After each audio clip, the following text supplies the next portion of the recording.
Welcome back to physics class students. आज हम यहाँ पे बीएससी 6th सेम का जो हमारा पेपर 1 हम पढ़ रहे थे। क्या है paper 1? Atomic molecular and laser physics. Actually में कई बच्चों को क्या होता है, जब हम देखते हैं या आपका वाइवा लेते हैं उस टाइम पे पूछते हैं आपका पेपर 1 कौन सा है, तो आपको बुक का एक्चुअली वाला नाम ही नहीं पता होता। ठीक है, तो आपको पता होना चाहिए कि पेपर 1 कौन सा है आपका, atomic molecular and laser physics है। ठीक है, तो उसके अंदर बेटा हम क्या कर रहे थे, आपकी इंटरेक्शन एनर्जी कर रहे थे इन LS कपलिंग के अंदर। ठीक है, तो interaction energy in endless coupling के अंदर हमने कितना कर लिया था बेटा, वहाँ पे τ1 τ2 हमने कैलकुलेट कर लिया था। τ3 और τ4 के बारे में भी कुछ वहाँ पे आपने कैलकुलेट कर लिया था। आपने ये देखा कि τ1 और τ2 आपका S1 स्टार S2 स्टार की वजह से है, L1 स्टार L2 स्टार आपका τ2। इंटरेक्शन एनर्जी आप इंटरचेंज कर सकते हो, पहली इसको भी ले सकते हैं, दूसरी इसको भी ले सकते हैं। ठीक है, तो कोई दिक्कत की बात नहीं है। आप τ1 को L1 स्टार L2 स्टार भी ले सकते हो, τ2 को S1 स्टार S2 स्टार भी लिख सकते हैं। ठीक है, कोई सी भी एनर्जी किसी उसमें भी ले सकते हैं। ठीक है, अब τ3 आपने क्या बोला था कि ये आपकी L1 स्टार S1 स्टार के लिए है और τ4 आपकी L2 स्टार S2 स्टार के लिए है। ठीक है, तो यहाँ पे हमने इंटरेक्शन एनर्जी τ3 प्लस में τ4 के लिए ये दोनों तो सेपरेटली लिख दिया था, और τ3 और τ4 को हमने कंबाइन करके लिखा था। क्या लिखा था τ3 और τ4 को कि A3 L1 star S1 star, क्योंकि ये L1 S1 के बीच में है, cos of L1 star S1 star का एवरेज प्लस में A4 L2 star S2 star cos of L2 star S2 star, ये ब्रैकेट हो गई, और इसका एवरेज। ठीक है, तो यहाँ तक हमने लिख लिया था।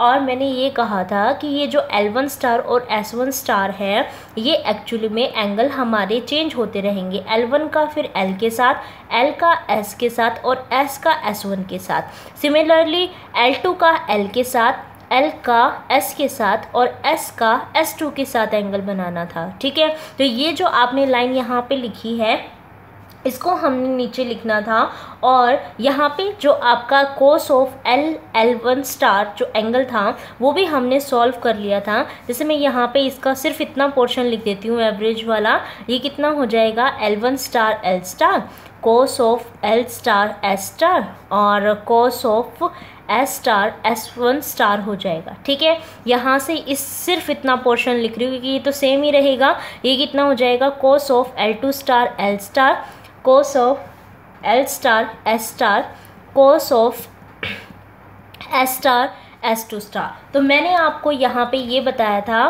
कि इन दोनों को तो एज इट इज़ रहने दो, लेकिन हमने यहाँ पे ये देखा था L is equal to L1 plus में L2 के इक्वल होता है, तो इंटरेक्शन एनर्जी इसके बीच में देखनी थी। तो इसके साथ का स्क्वायर यानी कि L स्टार का स्क्वायर प्लस में L1 स्टार का स्क्वायर माइनस में L2 स्टार का square divided bye 2 L1 capital L star और L1 स्टार हो गया था। ठीक है, इसी तरीके से हमने इसके लिए भी, इन दोनों के लिए भी कैलकुलेट कर लिया था। ठीक है, जो हमने कैलकुलेट किया था, अब मैं क्या लिखने वाली हूँ उसको पूरा एक्सप्लेनेशन फॉर्म में लिखने वाली हूँ। ठीक है, तो τ3 प्लस में τ4 की जो इंटरेक्शन एनर्जी आई है आपकी, वो A3 ये as it is L1 star S1 star cos of, अब इसके लिए लिखेंगे। ठीक है, तो एक बारी इसके लिए तो हमने वो फॉर्मूला कैलकुलेट कर रखा है, मैं इसको लिख देती हूँ क्योंकि मैंने कॉस लिख दिया है, तो ये यहाँ पे ये हो गया। इसके लिए कितना आ जाएगा, कैपिटल L स्टार का स्क्वायर, इसके साथ एंगल L1 का है तो वो प्लस में हो जाएगा। तो एग्जाम में आपको ये बेनिफिट हो जाएगा,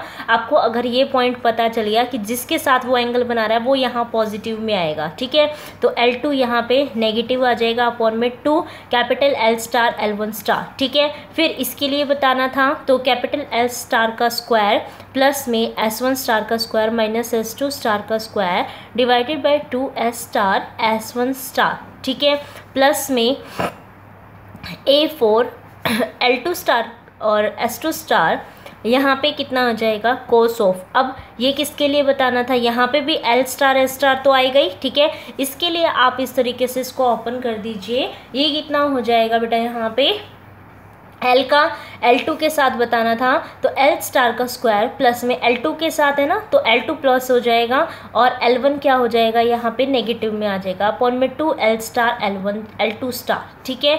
और सिमिलरली S के लिए भी आप यही लिखोगे, S स्टार का स्क्वायर प्लस में S2 स्टार का स्क्वायर माइनस में S1 स्टार का square divided bye 2 capital S star का स्क्वायर S स्टार और S2 का स्टार, ठीक है।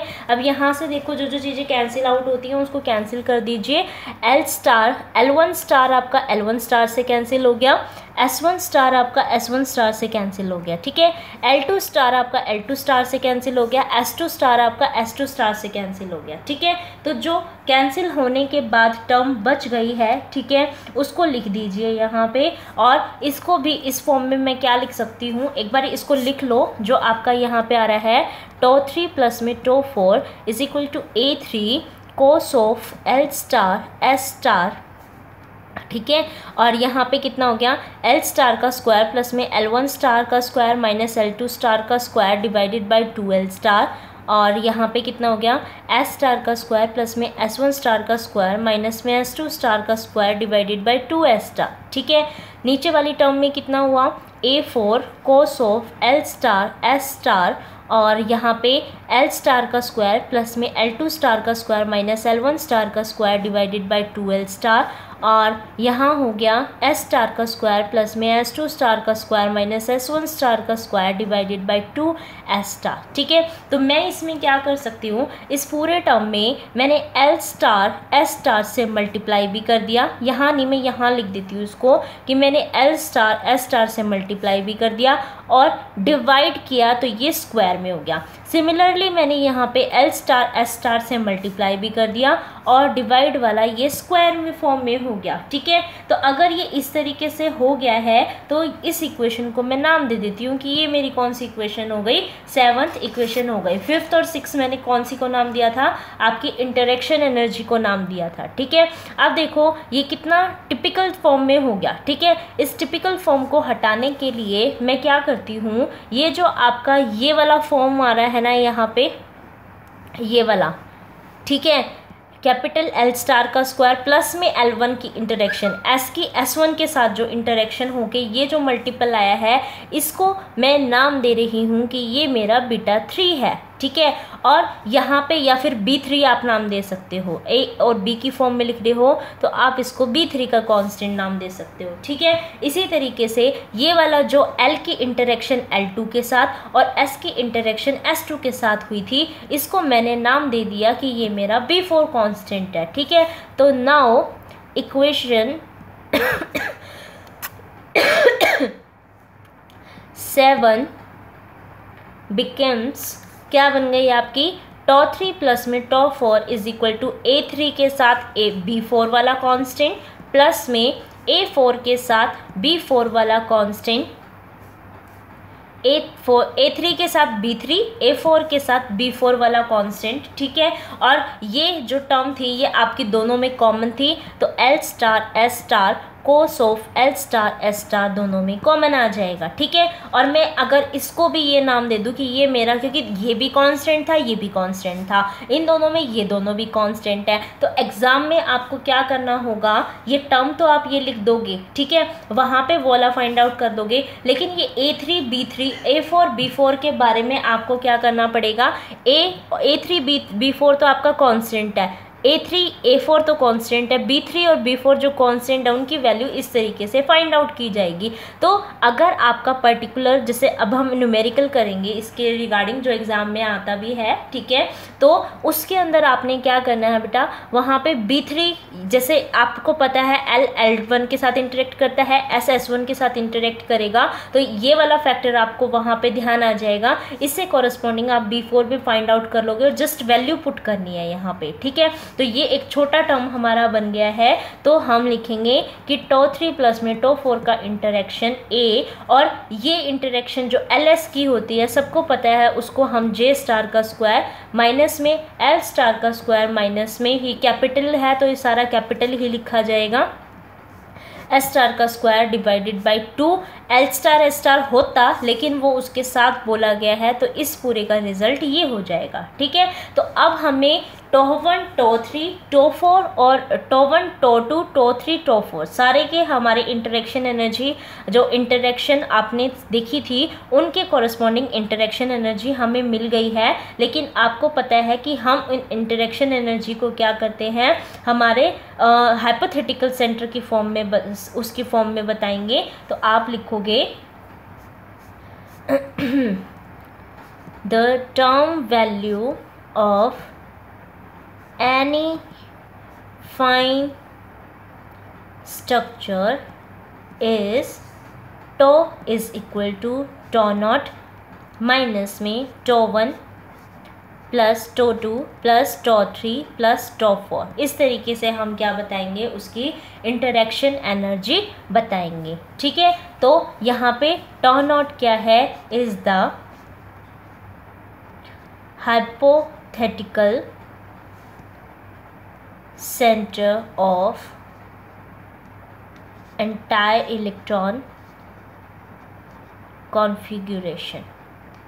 ठीक है, तो नेक्स्ट लेक्चर के अंदर बेटा हमें क्या करना है, हम एग्जाम्पल लेके चलेंगे SP, क्योंकि ये पेपर में आए हुए हैं आपके SP के लिए और PD कॉन्फ़िगरेशन के लिए। तो ये दोनों ही हम क्या करने वाले हैं, डिस्कस करने वाले हैं। लेकिन इनकी इंटरेक्शन एनर्जी के बाद जो ग्राफ बनाया जाएगा उसके लिए हुंस रूल जो एक आपका है टॉपिक, ठीक है, वो मैं अभी लिखवा रही हूँ, तो आप उसको लिख लीजिए क्योंकि उसका यूज़ होगा वहाँ पे। ठीक है, तो हुंस रूल को लिख लीजिए, हेडिंग डालिए हुंस रूल फॉर, हेडिंग डाल लीजिए हुंस rule for designing the resulting states. जो भी आपके लास्ट में स्टेट्स निकल के आएंगी उसको किस तरीके से, कौन से उसको ऊपर रखना है, कौन से उसको नीचे रखना है, हुंस रूल उसके अंदर बहुत इंपॉर्टेंट रोल प्ले करता है। तो जैसे हमने अभी किया था, जो हमने स्पिन ऑर्बिट इंटरेक्शन के अंदर कि जिसकी नेगेटिव आई वो ऊपर आ गई, जिसकी पॉजिटिव आई वो नीचे आ गई, वो सिर्फ तब था जब मल्टीप्लिसिटी बेटा आपकी सेम थी। ठीक है, आपने जे के बारे में रिलेट करके उसको बताया था। लेकिन अब जो हम निकाल रहे हैं, जो डिफरेंट टर्म्स आती हैं, जैसे मैंने आपको एलएस कपलिंग के अंदर बताया था, जो हमने स्कीम देखी थी, तो आपने वहाँ पे देखा था ना कि एसपी के लिए या पीडी के लिए जो जैसे हमने टर्म्स निकाली थी तो 12 आ रही थी, 20 21 आ रही थी, इस तरीके से टर्म्स आई थी और वो ट्रिपलेट और सिंगलेट के अंदर आई थी। इसका मतलब उनकी मल्टीप्लिसिटी वेरी कर रही थी। ठीक है, तो मल्टीप्लिसिटी वेरी कर रही थी और साथ में ये ध्यान दिया आपने कि कभी एफ में, डी में, पी में, एस में, इस तरीके से ऑर्बिट के उसमें आपकी क्या आ रही थी, टर्म्स आ रही थी। तो उसके कॉरस्पॉन्डिंग अब हमें जो हमें टर्म्स मिलेंगी, जो हमारी डिफरेंट टर्म्स आई थी ना सिंगलेट और ट्रिपलेट वाली, उनको अब अरेंज भी करना होगा इंटरेक्शन फॉर्म में। तो उसके लिए ये बहुत इंपॉर्टेंट है। ठीक है, तो मैंने अभी जो बताया है उसको स्किप मत करना, क्योंकि अगर आपको वो वाली बातें नहीं सुनोगे तो यहाँ जो बता रही हूँ वो ध्यान भी नहीं रहेंगी कि मैंने किसके बारे में बताया ये और अप्लाई कैसे करना है। ठीक है, तो कोई भी स्टूडेंट ये जो मैंने अभी लाइनें बताई हैं उनको स्किप नहीं करेगा। और रूल्स लिखिए। First rule, the term of greatest multiplicity will lie the best. यानी कि अगर हमारे पास दो आपके लेवल्स आ रहे हैं, ठीक है, एक के अंदर आपकी 3p है और एक के अंदर आपका 1p है। ठीक है, तो आप 3p जिसकी होगी यानी मल्टीप्लिसिटी जिसकी ज़्यादा होगी वो नीचे लाई करेगा। तो अगर एनर्जी के कॉरस्पॉन्डिंग दिखाएंगे तो 3p को नीचे रखेंगे और 1p को ऊपर रखेंगे। ठीक है, इस तरीके से हमें वहाँ बताना है। उसके बाद सेकंड है हमारा बेटा इसके अंदर द टर्म with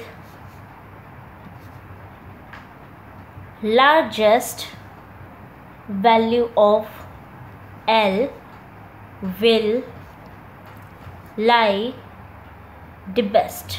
ठीक है, तो अगर आपके पास जैसे वहाँ फैक्टर आया 3p के कॉरस्पॉन्डिंग की 210 आया, इसी तरीके से आपने 3d के लिए निकाला तो 3d के लिए यहाँ पे कितना आया था, आप देख लेना किसके उसमें आ रहा है। ठीक है, जितनी टर्म्स उसमें आ रही हैं, लेकिन आपको ये पता है कि p किसके लिए है, 1 के लिए, और d कितने पे होता है, l इज इक्वल टू 2 के ऊपर। तो l की वैल्यू किसके लिए ज़्यादा है, d के लिए ज़्यादा है। ठीक है, तो इसका मतलब जो एक पैटर्न आपका निकलेगा, ठीक है, जो एक पैटर्न आपका निकलेगा, p के रिगार्डिंग जितने होंगे वो सारे के सारे ऊपर आएंगे और d के रिगार्डिंग जितने भी होंगे वो नीचे आएंगे। ठीक है, जैसे यहाँ पे ट्रिपलेट में 2 3p2 3p1 मैंने कहा था, इसको हम कैसे लिखेंगे, 3p2 3p1 और 3p0, क्योंकि इनकी भी फिर हमें फर्दर क्या दिखाने पड़ेंगे, लेवल्स दिखाने पड़ेंगे कि इस तरीके से 3 लेवल्स हैं और उसमें हमारा कौन सी वैल्यू नीचे लाई करेगी। ठीक है, तो अगर इस तरीके से है, उसके बाद अब यहाँ पे क्योंकि हमें यहाँ तो अब तीनों की तीनों सेम उसमें आ गए, सेम हमारी ये आ गए, तो यहाँ पे तो हम इंटरेक्शन एनर्जी जो हमने वहाँ पढ़ी थी ना डबलेट वाले में कि उनके उसमें पॉजिटिव है तो वो ऊपर, नेगेटिव है तो नीचे, इस तरीके से यहाँ पे पुट कर देंगे। लेकिन ये जो पुटिंग होगी वो आपकी हुंड्स रूल को देख के होगी। ठीक है, अगर किसी बच्चे को ये चीज़ समझ नहीं आई तो जो इंटरेक्शन एनर्जी हम एसपी उसमें करने वाले हैं, वहाँ पे जब ये इंटरेक्शन एनर्जी का आपका डायग्राम बनेगा वहाँ बहुत ज़्यादा कन्फ्यूज़न हो जाएगी। ठीक है, तो इसीलिए इस टॉपिक को ध्यान से समझो, ये बहुत ज़्यादा इम्पॉर्टेंट है। ठीक है, तो क्योंकि वहाँ पे अलग अलग आपके ऑर्बिट्स आएंगे, अलग अलग उनको वहाँ पे असाइन करना पड़ेगा और उनको दिखाना पड़ेगा कि नीचे कौन सा आएगा और ऊपर कौन सा आएगा, वो आपका हुंड्स रूल के अकॉर्डिंग ही डिज़ाइन होंगे स्टेट्स। ठीक है, तो ये 2 स्टेट्स आपको पता होनी चाहिए। वैसे तो एक और भी है आपका तीसरे वाला, तीसरा ये कहता है कि अगर विथ सेम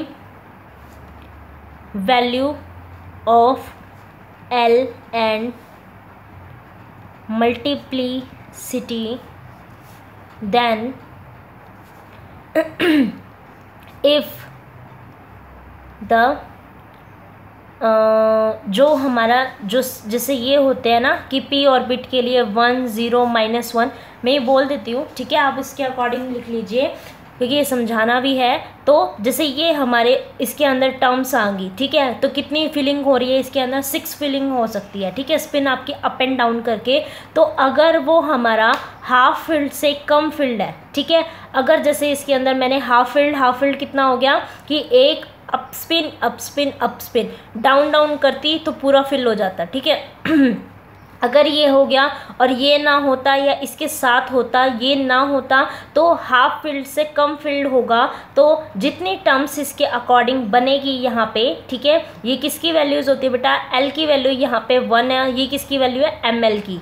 ठीक है, तो एम एल की एम एस के साथ एडिशन होगा तो एम जे पता चल जाएगा हमें वहाँ पे। ठीक है, तो यहाँ से देखो, यहाँ से हमें एम एल के बाद एल पता चल जाएगा, एस पता चल जाएगा और दोनों से हमें जे की वैल्यूज़ पता चल जाएंगी। तो अगर हाफ फील्ड से कम इसके अंदर है तो जिसकी जे की वैल्यू जैसे 210 है तो 0 वाली वैल्यू होगी ना, उसकी एनर्जी कम होगी। ठीक है, लेकिन अगर यहाँ पे ये स्पिन भी होती और यहाँ पे ये डाउन स्पिन भी होती, ठीक है, तो अप स्पिन डाउन स्पिन दोनों है तो हाफ फील्ड से ज़्यादा फील्ड हो गया।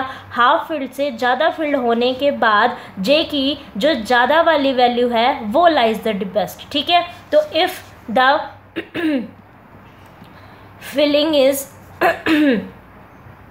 हाफ और less than low value of J has या have low energy, and if filling is more than half, then higher value of J have low energy. ठीक है, एग्जाम्पल दे दूं, जैसे इसके अंदर मैंने अभी बताया ये इस तरीके से होता है। ठीक है, तो यहाँ पे बता देती हूँ, जैसे देखो इसके अंदर हमारी टर्म्स आती हैं, क्या बता सकते हैं, इसी तरीके से ले लेते हैं कि ये 10 -1 के अंदर है, ठीक है, और फिलिंग मैंने ये इतनी कर रखी है। तो यहाँ पे ml की वैल्यू देखो बेटा कितनी हो गई, 10, तो 1 ही हो गई, तो l तो यहाँ पे 1 ही हो गया, ठीक है। s कितना हो गया, हाफ प्लस में हाफ हो जाएगा, ठीक है, इस तरीके से। तो कैपिटल S कितना हो जाएगा, 1 हो जाएगा, ठीक है। तो यहाँ पे J की वैल्यू कितनी हो जाएगी, L + S से लेके L - S, तो 2 1 0 इतनी ही रही इसकी। तो अगर ये हाफ फील्ड से लेस है तो हाफ फील्ड से लेस के अंदर J की जो लोवेस्ट वैल्यू होगी वो लाइज द डिपेस्ट, और क्योंकि S की वैल्यू 1 है तो ये ट्रिपलेट स्टेट के अंदर जाएगा। ट्रिपलेट स्टेट के अंदर अगर ये जाएगा तो 3, और L की वैल्यू 1 है तो P, और यहाँ पे ये वाली ये कौन सी आएगी, ग्राउंड स्टेट। इसका मतलब अगर आप इस तरीके से ये बनाना चाह रहे हो तो यहाँ पे 3p0 लोवेस्ट में, फिर 3p1 और फिर 3p2, इस तरीके से ये बनेगा, ठीक है। लेकिन अगर मैं यहाँ पे ये वाली फिलिंग भी कर देती और यहाँ से ये कर देती, ठीक है, तो ये अप एंड डाउन, तो क्या अप वाला तो ये 1 से 1 कैंसिल हो गया, -1 से कैंसिल हो गया, ये 1 होगी और प्लस में 0, अगेन क्या हो जाएगी, स्टेट तो यही 3 आएंगी, लेकिन हाफ फील्ड से ज़्यादा हो गया। हाफ फील्ड से ज़्यादा होने के बाद हमारे पास सिर्फ किसके लिए होगा, जो हाईएस्ट वैल्यू होगी J की, वो लाइज द डिपेस्ट। तो इस टर्म के अंदर जो हम यहाँ पे फिलिंग करेंगे उस टर्म पे क्या होगा, 3p2 यहाँ आएगा, 3p1 यहाँ आएगा और 3p0 यहाँ आएगा।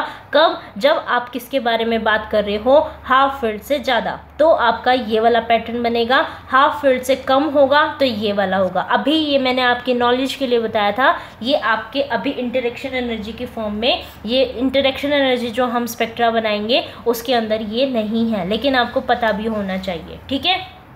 तो यहाँ पे इस टॉपिक को मैं ओवर कर रही हूँ। इसका जो एग्जांपल मैं SP ऑर्बिट के लिए और PD के लिए करवाऊंगी वो नेक्स्ट आपको लेक्चर के अंदर मिल जाएगा। Thank you for watching this video.